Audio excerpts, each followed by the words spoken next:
এই যুবকের বিয়ে দিয়ে নিয়ে আসা হলো। দেখেন 2022 আর সেই মক্কার যুবকেরা আর 2022-এর যুবকের পার্থক্যটা দেখলেন। ওই যুবকের বিয়ে দিয়ে নিয়ে আসা হলো, যুবক বউ নিয়ে বাড়ি এলো। যুবকের বাবা বলে, রহিম রে, বলে আব্বা তুই এক্ষুনি হাটে বাজারে ধর। কোথায় যাব? কলকাতা। কিসের জন্য? স্যার ফোন করেছে। কদিনের জন্য? বলে বেশি নয়, মাত্র 15 দিন। যাবে? যাবে? হ্যাঁ বা না বলেন, যাবে? বউ নিয়ে খালি আসছে, সন্ধ্যা লাগলেই হবে তার সোহাগ রাত, সন্ধ্যা লাগলেই হবে তার বাসর রাত, সন্ধ্যা লাগলেই হবে তার ফুল সজ্জার রাত, সন্ধ্যা লাগলেই তার হবে জীবনের প্রথম রাত। যেই রাত্রিটা পূর্বে আসেনি আর আগামী তো আসবে না, সেই রাতটা তার আসবে। আর ওই রাত্রেই বাবা তাকে ট্রেন ধরতে বলছে। যাবে? যাবে না। ওই ছোড়া চট করে চলে যাওয়ার বড় ভাইয়ের কাছে, মানে নিজের বড় ভাই নয়, বড় চাচার বড় বেটা। কইছে আগে বিষ দাও। বেয়াদব কোথাকার, আজে বাজে কথা বলছিস, ইডিয়েট। বলছে বিষ দাও। কেন বে, কি হয়েছে? বলছে বাপুকে কহগা। আরে বাপুর কি হুঁশ দিশা নাই? ছোড়া এখনই বিয়ে শাদি করে আইলো, আর এই পাগলের মতন কি এমন বলেছে? ভাইজান, আমার আব্বা জান, ও বিষ খেতে পারে, কিন্তু রাতে এই সোহাগ রাত্রের বহু রেখে কলকাতা যাইতে পারে না। কিন্তু এমনই এক ইতিহাস মক্কার মাটিতে মৌতার প্রান্তে ঘটল। একজন নওজোয়ান তরুণ যুবক, নাম তার আব্দুল্লাহ, বাবার নাম তার রাওয়াহা, আব্দুল্লাহ বিন রাওয়াহা। নতুন বিয়ে করে বউ নিয়ে বাড়ি এসেছে। বউ তার স্বামীরে দেখে নাই, স্বামী তার বউরে দেখে নাই, একজন অন্যজনের সঙ্গে সাক্ষাৎ হয় নাই। কিন্তু আজকে আমরা বড় সৌভাগ্যবান, আলহামদুলিল্লাহ বলেন। বহনুর সাথে বউ দেখতে গেল। বউ দেখতে যে বিয়ের আগেই বইয়ের নাম্বার পেয়ে গেল। আর বহনুকে হোঁড়া দেখে নাম্বারটা লাও যাবে না। আমরা কত বড় সৌভাগ্যবান যে আমরা বিয়ের আগে বউ দেখতে পাই, বউ তো দেখতে পাই আবার বইয়ের মোবাইল নাম্বারও পেয়ে যায় না গো। আজ থেকে 45-50 বছর পূর্বে ছেলে তার বাবার উপরে ডিপেন্ড করতো, ছেলে তার বড় ভাইয়ের উপরে ডিপেন্ড করতো, ছেলে তার দাদু চাচার উপরে ডিপেন্ড করতো। আমার বাপ যাহা দিবে তাহাই আমার মঙ্গল, মাশাআল্লাহ। কিন্তু আপনারা বলবেন, তবে কি বিয়ের পূর্বে বউ দেখতে যেতে পারা যায় না নাকি? না না, আল্লাহ তার রাসূলের বিধি বিধানে রয়েছে ছেলেটা বিয়ের পূর্বে তার বউকে দেখে আসতে পারে। বা ছেলে যদি বলে দেয় তোমরাই গেলে আমার আলহামদুলিল্লাহ, সেটাও করতে পারে, এটাও করতে পারে। কিন্তু আজ থেকে 45-50 বছর পূর্বে ছেলে এটা ম্যাটার মনে করতো না, নিজে দেখতে যেত না, ভাই চাচাদেরকেই পাঠাতো। ভাই গো, কিন্তু আজ থেকে 1400 বছর পূর্বে মক্কার মাটিতে নবীর জামানায় সেই আব্দুল্লাহ বিন রাওয়াহা বিয়ে করে বউ নিয়ে বাড়ি এলো।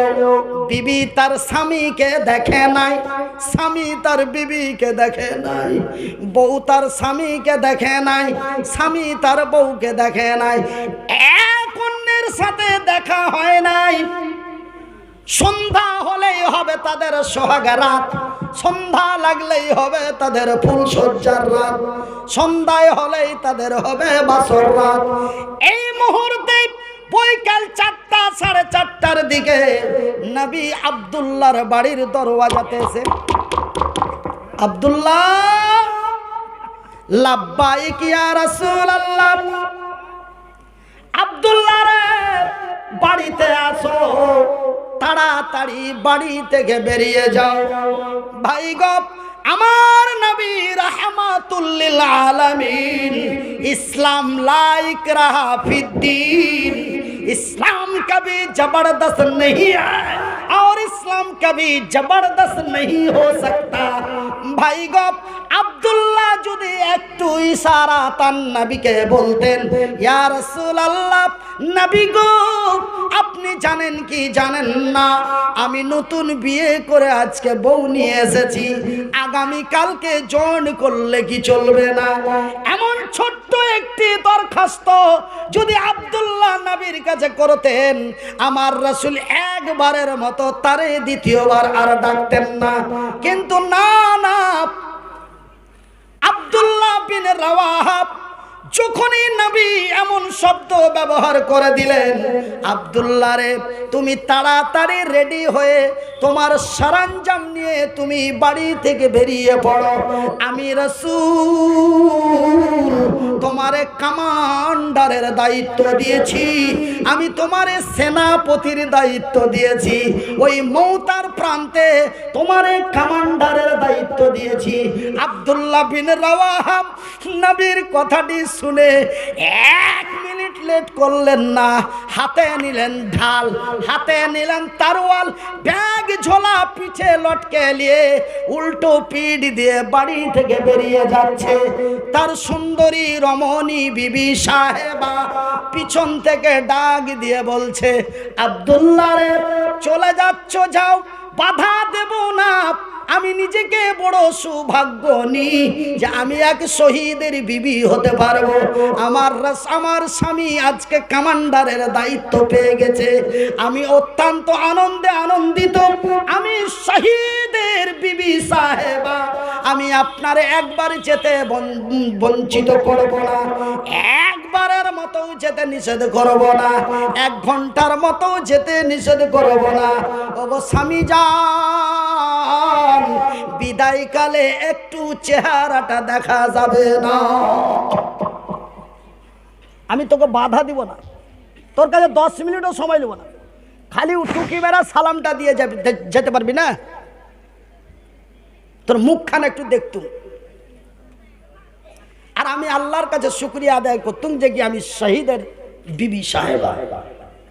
কেন তুমি তো শহীদ হতে যাচ্ছ লড়াইয়ের ময়দানে, সততার বিজয় করার জন্য।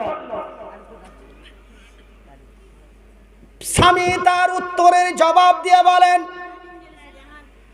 আরে বিবি সাহেবা, আরে আমার সুন্দরী রমণী, আমি তোমার সাথে দেখা করতে পারি না। কেন গো স্বামী জান? বলে বিবি রে, তোমার সাথে দেখা করতে যে যদি তোমার সুন্দরী রমণী টকটকে ঝলঝলে চকচকে চোখগুলি দেখে, মুখখানা দেখে, তোমার পাতলা পাতলা ঠোঁটগুলি দেখে যদি আমার মনে ভালোবাসা এসে যায়, যদি তোমার মুচকি হাসিতে প্রেমে পড়ে যায়, বিবি রে যদি আমি তোর মহব্বতে পড়ে যাই, যদি তোমার ভালোবাসায় পড়ে যাই, আমি আব্দুল্লাহ যেতে পারবো না, আমার রাসূল আমারে খুঁজবে, আমার আব্দুল্লাহ কই, আমার আব্দুল্লাহ কই? না রে বিবি না, আমি তোমার সাথে দেখা করতে পারি না। বিবি উত্তরের জবাব দিয়ে বলে, গো স্বামী জান আব্দুল্লাহ, আল্লাহর কসম দিয়ে বলি, সৃষ্টিকর্তার কসম দিয়ে বলি, আমি তোমারে কোনো প্রেম নিবেদন করব না, আমি তোরে কোনো মুচকি হাসি দেব না, আমি তোরে প্রেমের জালে ফেলব না। বিবি রে, ওগো স্বামী জান, আমি একটু তোমার চেহারাটা দেখতে চাই, যেন কাল কিয়ামতের দিন। কোন দিন? কোন দিন? আমার বিবি আমাকে বিদায় দেয় 2 দিনের জন্য, আমাকে যেমন কালকে বিদায় দিয়ে দিবে 16 তারিখের মতো। আমার বিবি আমাকে বিদায় দেয় 2 মাসের জন্য, আমার বিবি আমারে বিদায় দেয় 6 মাসের জন্য, আমার বিবি আমারে বিদায় দেয় 9 মাসের মতো, আমার বিবি আমারে বিদায় দেয় 2 বছরের মতো।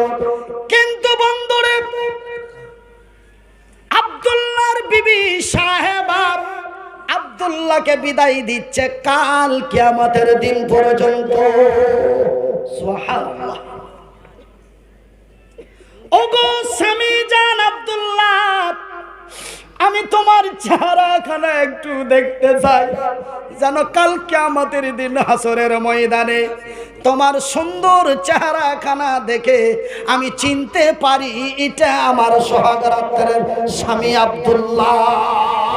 নারায়ে তাকবীর। এ জাগি জাগি জাগি রে মুসলমান, এ জাগি জাগি জাগি রে মুসলমান, এ চৌদিকে ফিরিয়ে দেখ তৌহিদি ফরমান।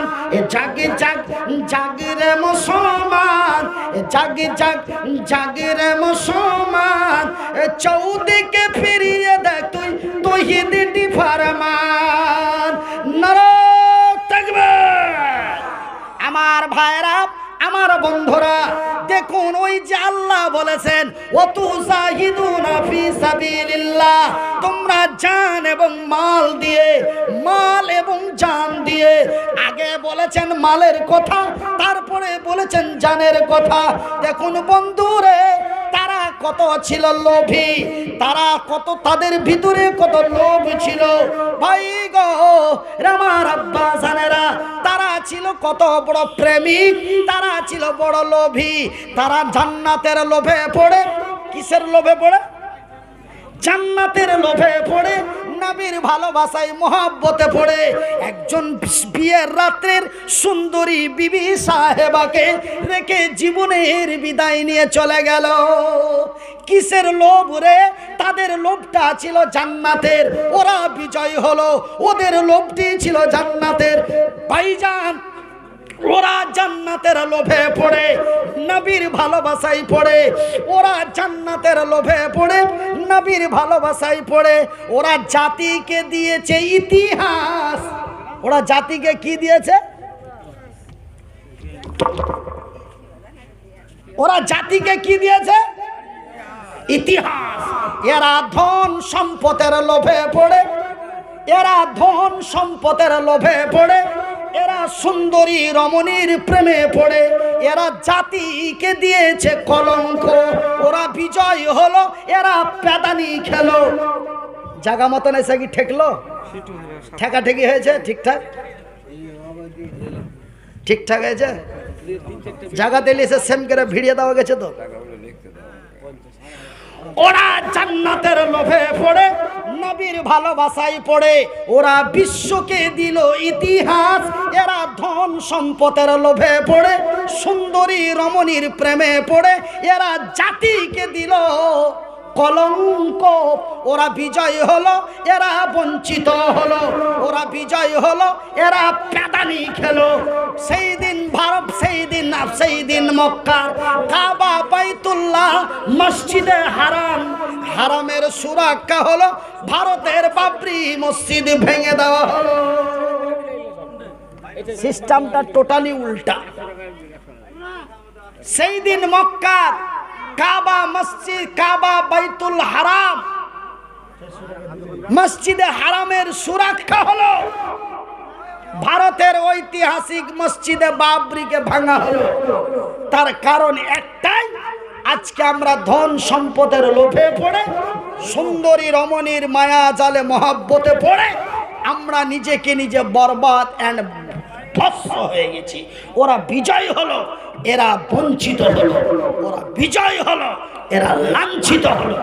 আমি মনিরউদ্দিন আপনাদের বলতে চাই, আমি মনিরউদ্দিন আমার পাড়ার, আমার এলাকার মানুষ, যুবক তরুণ বন্ধুদের বলতে চাই, আজকে আমরা ভারতবর্ষের মাটিতে যদি মক্কা মদিনা তায়েফের মতো শান্তিময় বিরাজ করে সত্যের পতাকা উঁচু করতে চাই, তো মদের বোতলগুলি ভেঙে দিয়ে, সুদের খাতা থেকে নামটা কেটে দিয়ে, অন্যায়ের মুখে লাথি মেরে, বাতিলের মুখে ঝাঁটা মেরে একটা মাতালকে যদি মেরে ফেলে দিতে পারো, আল্লাহর রহমত তোর উপরে প্রতিদিন রাত্রে নাজিল হবে। একটা মাতালকে যদি পিটিয়ে মেরে দিতে পারো, ওকে আগে ছুটাও, খুব সুন্দর করে ছুটাও, ছুটাইতে না পারলে পিটিয়ে মেরে দাও। আল্লাহ খুশি হবে। এমন মাতালের দরকার নাই। কেন? জান্নাতের মেন রাস্তাই হলো মালকে মদের বোতল ভেঙে দেওয়া। জান্নাতে যদি যেতে চাও, ভারতের মাটিতে যদি শান্তির বিরাজ করতে চাও, তো মদের বোতলগুলি ভেঙে দাও। আর নাম্বার 2, সুদের খাতা থেকে নামটা কেটে দাও। অন্যায়কে প্রশ্রয় দিবেন না। তারা মাত্র 3000 বিজয় করলো মক্কার মাটি। আমরা আজকে 3 লক্ষ, প্রায় কয়েক লক্ষ মুসলমান ভারতের মাটিতে। আমরা অনেকেই এমপি এবং এমএলএ আছি, অনেকেই মুখিয়া সারপঞ্চ বড় বড় ডন আছি। তবুও কেন আমাদেরকে কুত্তার মতো মার খেতে হয়? আমাদের চরিত্র খারাপ, আমাদের ব্যবহার খারাপ, আমরা নিজেকেই লাঞ্ছিত, আমরা নিজেকেই বঞ্চিত। ভাইজান, আমি মনিরউদ্দিন বলছি, মুসলমানেরা যদি আজকে ভারতবর্ষের মাটিতে মার খায়, মুসলমানের দোষেই খায়। তার কারণটা হলো ভাইজান, আমেরিকা থেকে নিয়ে লন্ডন পর্যন্ত, জাপান থেকে নিয়ে কুয়েত পর্যন্ত, ভারত থেকে নিয়ে পাকিস্তান পর্যন্ত, হিন্দু, জৈন, বৌদ্ধ, খ্রিস্টান, ইহুদি, নাসারা, এমন কোন জাতি ধর্ম কোরআনের উপরে আঙ্গুল তুলতে পারেনি। কিন্তু এক মুসলমানের বাচ্চা, ভারতেই তার বাড়ি, উত্তর মধ্যপ্রদেশে বাড়ি, নাম তার অসীম রেজভি। সেই অসীম রেজভি কোরআনের 26টি আয়াতের উপরে ভারতের সুপ্রিম কোর্টে মামলা দায়ের করলো। এখন অসীম রেজভি বর্তমান হিন্দু ধর্ম গ্রহণ করে আছে, তাকে মুসলিম জাতি থেকে বের করে দেওয়া হয়েছে, বলি আলহামদুলিল্লাহ। ভাইজান, একটা কুড়োল, আমি একটা মারাত্মক কথা আপনাদের বলেছি, একটা কুড়োল একটা গাছকে কেটেই যাচ্ছে, গাছটা কাঁদছে আর বলছে, তোর জানে কি দয়া হয় না, তোর জানে কি মায়া হয় না, আমার উপরে এত ফল ধরে আছে, আল্লাহর বান্দারা খাবে, তুই কেমন করে আমাকে কেমন করে কেটে দিচ্ছিস, তোর জানে কি বিচার হয় না, আমি এক ফলের গাছ, তুই কেন আমাকে কেমন করে কেটে দিচ্ছিস।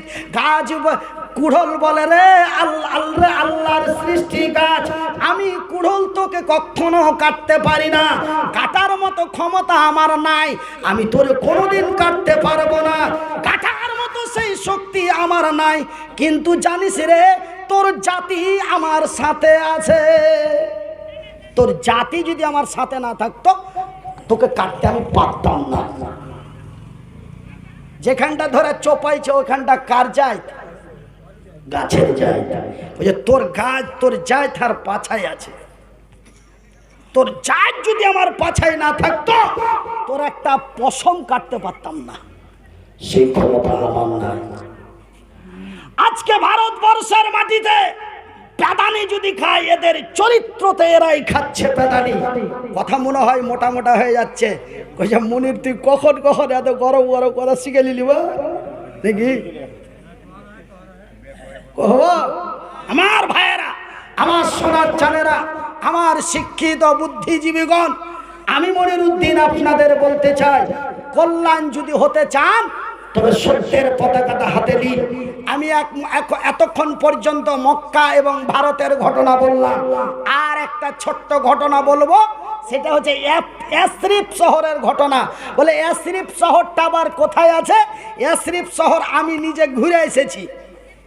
ইয়াসরিব শহরের নাম হলো, বর্তমান ইয়াসরিব শহরের নাম হলো আল মদিনাতুল মুনাওয়ারা।